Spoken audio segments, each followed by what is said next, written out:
I used to enjoy bathing while listening to the player. All the grime from the factory seemed to come off better with a little bit of music. You know, soothes the savage beast and all. Well, sir, bathing started to feel like a chore after that player broke down. Didn't care whether I was clean or not. Men at the factory started to complain.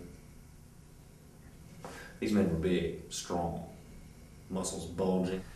Veins looked like the roots of a blue tree tunneling under their skin. One day, a bunch of them, they grabbed me, they drugged me down to the river, and the blonde one, he told me, "Nase halten." And then he picked me up and dumped me right in the water. Come up sputtering, coughing, threw me a cake of soap, and as he was walking away, looked back and said, "Bleib draußen, bis du nicht mehr wie eine Sau stinkst." Well, so I washed myself as best I could through my clothes. Must have done okay. They let me back in after that. Had to finish sweeping the floor and wearing these sopping clothes. Took them the rest of the day to dry out.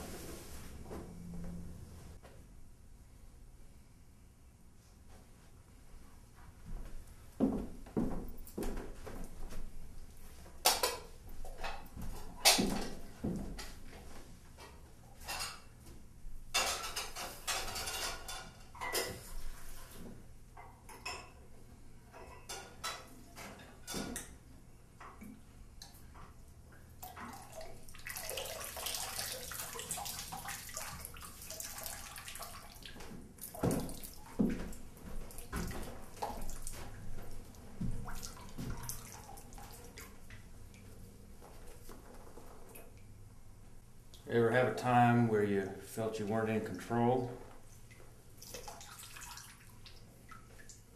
Things you did didn't make sense? Well, I guess the worst for me was what I did to poor old Abernathy. He never done me no harm at all. Took him in after the missus had been gone for a spell. I missed having someone to talk to. I mean, not like at the factory. They don't talk about nothing but the factory. No, old Abernathy, he'd stay up half the night with me. Even if I did talk both ears clean off. I always seemed interested in what I had to say. Even that time I ate those moldy berries and started speaking in tongues. He never let on there was anything amiss. Showed me respect, he did. I like that. Well, you remember that year the winter didn't want to end. That was right when they shut down the factory. No wages. Food became mighty scarce. Well, folks started doing some unusual things. Anyway, Abernathy's and my stomach was empty most of the time. Hunger makes a man do things he wouldn't think about doing otherwise. I had to eat. There just wasn't enough food for both of us. So I took Abernathy out to the yard. Shared some of the last bread I had in the pantry. Even put some of that jam on it for him. Well, he liked that, old Abernathy did. Last meal and all.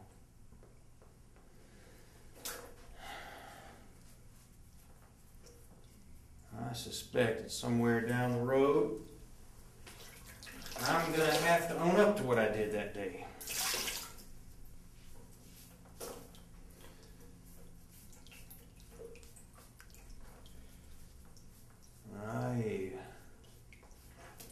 There'll come a time when I have to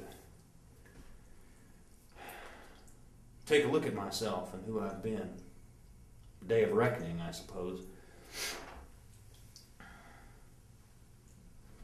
I think it'll be like looking at one of those circus mirrors, you know, the ones that make you look all bendy and squiggly. Except this one won't be lying.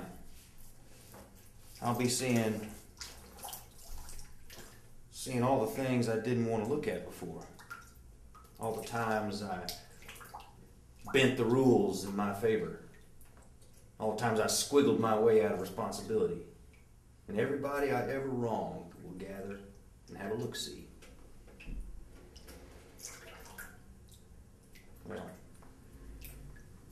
maybe there's enough time yet to iron out some of these imperfections.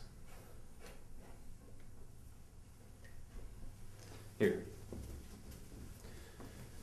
Put some of these clothes on. They're clean enough.